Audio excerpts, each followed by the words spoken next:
qu'on appelle un R roulé. On ne le trouve pas du tout en français. Donc c'est un R roulé. Ra, ra. Il faut lever la langue pour qu'elle touche le palais, qu'elle frappe le palais. Ra, ra, ra. Le zai va tout simplement correspondre au Z en français. Za, za. Le sin va correspondre au S. Sa, sa. Le shin va correspondre à CH. Cha, cha. Le sod va correspondre à un S, mais qui va être grave, qui va donner un son grave.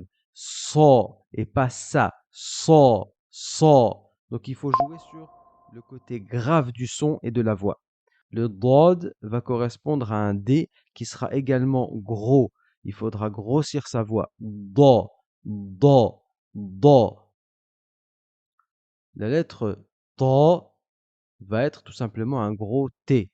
On va grossir la voix, on va prononcer comme un T, mais en essayant de grossir un maximum la voix. To, to. Le vo va correspondre au zal de tout à l'heure. On va faire un peu la même chose. On va pincer la langue. On va pincer la langue avec les dents du haut et les dents du bas. On va faire une petite vibration de la voix comme ça. Et on va grossir la voix. Vo.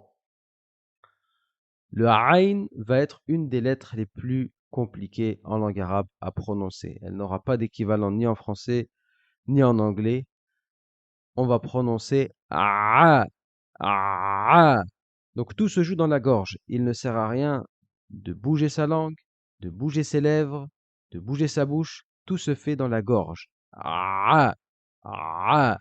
Et la lettre qui va être proche, ça va être le ha, ha.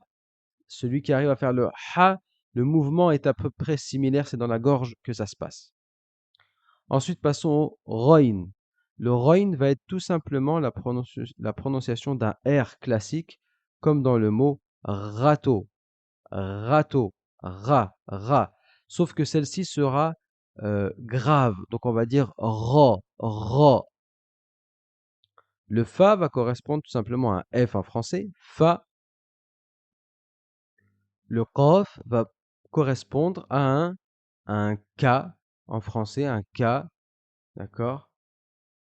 Ou la lettre Q aussi, d'accord? Sauf qu'elle sera grave également. Donc on va dire ko et pas ka. Ko, ko. Ensuite, le kaf va correspondre totalement à un K en français ou à la lettre Q, comme dans n'importe quel mot qui commence par ces lettres-là.